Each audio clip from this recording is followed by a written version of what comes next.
একেই গঙ্গা ভাঙনের আতঙ্ক আর তার দোসর হয়ে দাঁড়িয়েছে বন্যার আশঙ্কা। রবিবার রাতে শামসেরগঞ্জের প্রতাপগঞ্জ গ্রাম পঞ্চায়েতের লোহরপুর গ্রামে 3টি পাকা বাড়ি ও একটি মসজিদের একাংশ গঙ্গায় তলিয়ে যায়। আতঙ্কে বাড়িঘর ছেড়ে অন্যত্র পালাচ্ছে গ্রামবাসীরা। একদিকে ভাঙন, আবার অন্যদিকে ক্রমশ বাড়ছে নদীর জলস্তর।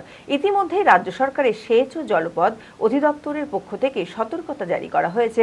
ফারাক্কা, শামসেরগঞ্জ, সুতি 1 নম্বর, সুতি 2 নম্বর, রঘুনাথগঞ্জ 2 নম্বর, লালগোলা, ধুলিয়ানের গঙ্গা ও পদ্মা নদীর তীরবর্তী এলাকায়। মানসিক স্বাস্থ্যের জন্য সবার আগে যে নামটি মনে ভেসে ওঠে, সুস্থ মনের ঠিকানা মনোবীক্ষণ। যোগাযোগ নাম্বার 7477799516।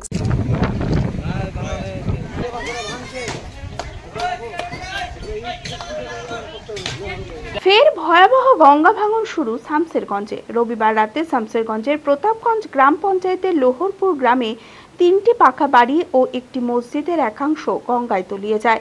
বাড়ির শেষ সম্বলটা বাঁচাতে ইট টালি খুলে নিয়ে ভাঙনের আতঙ্কে অন্যত্র পালাচ্ছে গ্রামের শতাধিক পরিবার। গ্রাম জুড়ে শুধুই হাহাকার।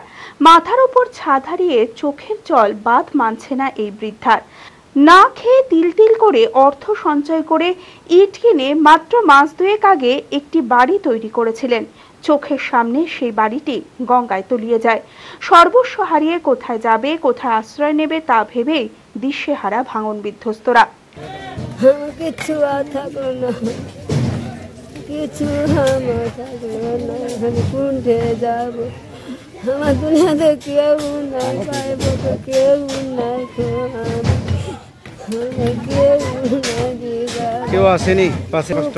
আমার মতো কেউ সব বাড়ি ঘর করে দাদা খাইছে। আমি 8 দিনে 2 দিন 3 দিন বাদ হয় না, তা আমার ছেলেরা কইতে যায়নি, কেউ দুয়ারে না খাইয়া ইট কিনেছে নদী ভাই।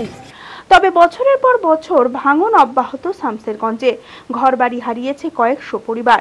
তবে ভাঙন রোধে সরকারের পক্ষ থেকে কোনো স্থায়ী ব্যবস্থা না নেওয়ায় ক্ষোভ প্রকাশ করেন গ্রামবাসীরা। বালু ফেলা নয়, একটা বাঁশ ফেলা নয়, না কোনো 10 টাকা সহযোগিতা নয়। ওই বালির বাসটা একটাও বলেনি, সব মিথ্যাবাড়ি কথা। কোনোদিন বলতে পারে না 1 বস্তা বালু ফেলেছি। আরে রাজ্য সরকার করে হয়তো অর্ধেক প্যাটার্ন হচ্ছে না, তা আপনাকে কি দিবে বলেন? টাকা তো কন্ট্রাক্টর তো বলে দিছে, ওখানে 2 লাখ টাকা দিয়ে পাঠাবো কলকাতা থেকে। আপনার মাটিতে 25,000 টিকবে। যে পরিস্থিতি তো কাটছে, আমরা বাড়িঘর ভাঙছি। না না, জায়গাটাকে নেই, এখন পরে রাতে ফেলছি, হ্যাঁ। সোমবার সকালে শামসেরগঞ্জের ভাঙন কবলিত এলাকা পরিদর্শনে আসেন বিধায়ক আমিরুল ইসলাম। তবে ভাঙনের কাজ শুরু না হওয়ায় কেন্দ্র সরকারকেই কাঠগড়ায় দাঁড় করান তিনি। আমরা রাজ্য সরকারকে যেমন জানিয়েছি, তেমনি আমরা আন্দোলনও করেছি। আমাদের সাংসদ খলিলুর রহমান তার এলাকার মধ্যে না পড়লেও কিন্তু এটা নিয়ে বারবার সোচ্চার হয়েছে, কিন্তু স্থানীয় সাংসদকে আমরা দেখতে পাইনি এটা নিয়ে সোচ্চার হতে। 2020 সাল থেকে এই শামসেরগঞ্জের 9 কিলোমিটার এলাকা জুড়ে ভাঙন চলছে। এখানে সবচেয়ে আশ্চর্যের বিষয় যে ভাঙনটা একটা জায়গায় স্থায়ী থাকছে না। এই যে ভাঙন আর এই প্লাবন আর তারপরে ঘূর্ণিঝড়, বিভিন্ন রকম প্রাকৃতিক বিপর্যয় মোকাবিলা করা রাজ্যের পক্ষে একা সম্ভব নয়। তো এই কাজে কেন্দ্র সরকারকে এগিয়ে আসতে হবে। মাননীয় মুখ্যমন্ত্রী বারবার চিঠি করেছেন যে গঙ্গা ভাঙনের দায়িত্ব কেন্দ্র সরকারকে নিতে হবে। এবং আমরা পশ্চিমবঙ্গ সরকারের যে বিধানসভা, আমরা মাননীয় মুখ্যমন্ত্রী মমতা বন্দ্যোপাধ্যায়ের নেতৃত্বে একটা বিল আনা হয়েছিল যে সর্বদলীয় প্রতিনিধি গিয়ে এই গঙ্গা ভাঙনের জন্য কেন্দ্র সরকারের সঙ্গে কথা বলা। কিন্তু আমরা দেখলাম যে বিধানসভায় সহমত হলেও বিজেপির নেতারা কিন্তু আর পাশ কাটিয়ে গেলেন, তারা কিন্তু গেলেন না। শুধু শামসেরগঞ্জে কয়েক হাজার কোটি টাকার দরকার, তাহলে পশ্চিমবাংলায় আরও ভাঙন আছে, সেটাকে যদি করতে হয় তাহলে হাজার হাজার কোটি টাকার ব্যাপার।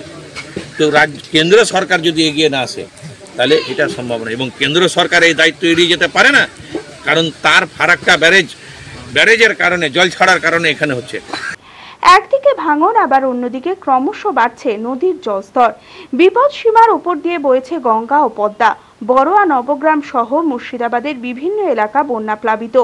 ইতিমধ্যে রাজ্য সরকারের সেচ ও জলপথ অধিদপ্তরের পক্ষ থেকে সতর্কতা জারি করা হয়েছে ফরাক্কা, শামশেরগঞ্জ, সুতি 1, সুতি 2, রঘুনাথগঞ্জ 2, লালগোলা, ধুলিয়ানের গঙ্গা ও পদ্মা তীরবর্তী এলাকায়। শামশেরগঞ্জের বোগদাদনগর গ্রাম পঞ্চায়েতের প্রতাপগঞ্জ গ্রাম প্লাবিত হওয়ার আশঙ্কা। সোমবার সকালে ওই এলাকা পরিদর্শন করেন বিডিও সুজিত চন্দ্র লোধ। জলস্তর বাড়লে ওই এলাকা থেকে সরে যাওয়ার ও নদী তীরবর্তী এলাকায় না যাওয়ার জন্য সতর্ক করা হয় গ্রামবাসীদের। বিভিন্ন জায়গা অর্থাৎ আমাদের এখন পর্যন্ত চাচণ্ড আর প্রতাপগঞ্জ এই দুটো আমি গেছি, দেখলাম যেটা প্রতাপগঞ্জে এখন অবধি জল উপচে পড়েনি, ওভারটপিং হয়নি। এবার আমরা যেটা করছি এখন চাচণ্ডে আছি, নতুন শিবপুর, এখানে ওভারটপিং হয়েছে এবং জলটা আস্তে আস্তে ঢুকছে। তো আপাতত আমরা এইখানকার সকল যারা আছে সবাইকে বলেছি সতর্ক থাকতে। এবার দেখা যাক দুপুরের পরে জলটা গতি কি বাড়ছে না কমছে, আমরা নজর রাখতে বলেছি। প্রতাপগঞ্জে জামে মসজিদের একটা ছোট্ট পার্ট ভেঙে পড়েছে, এখন চেষ্টা করা হচ্ছে ডিপ ট্রিজের মাধ্যমে ওই জায়গাটাকে একটু বাধাই করে যাতে মসজিদটা থাকে সেই ব্যবস্থা করার চেষ্টা চলছে। যে কোনো সময় একটা দুর্ঘটনা ঘটতে পারে। আমরা জানি শামশেরগঞ্জ এখন ভাঙন প্রবণ এরিয়া, তো এবার ভাঙনের মানে এখন যেহেতু জল নদী ডেঞ্জার লেভেলের পাশ দিয়েই যাচ্ছে, তো আমরা বলবো সকলকে যে নদীর ধারে না যেতে, কেননা যে কোনো মুহূর্তে দুর্ঘটনা ঘটতে পারে। অর্ধসৈনিক ক্যান্টিন জনসাধারণের জন্য আপনার পরিবারের নিত্য প্রয়োজনীয় মুদিখানা সামগ্রী, বিভিন্ন নামি দামি কোম্পানির প্রসাধনী, ইলেকট্রনিক ও গৃহের সরঞ্জাম, ফুটওয়্যার, আরো অনেক কিছু অতি সুলভ মূল্যে পাওয়া যায়। আসুন আমাদের শোরুমে আর পেয়ে যান আপ টু 40% ডিসকাউন্ট। প্রতিদিন সকাল 9টা থেকে রাত 10টা পর্যন্ত আমাদের দোকান খোলা রয়েছে। ঠিকানা ইন্দ্রপ্রস্থ মোড়, ইন্দিরা গান্ধী স্ট্যাচুর সন্নিকটে, বহরমপুর, মুর্শিদাবাদ। যোগাযোগ নাম্বার 7795212422।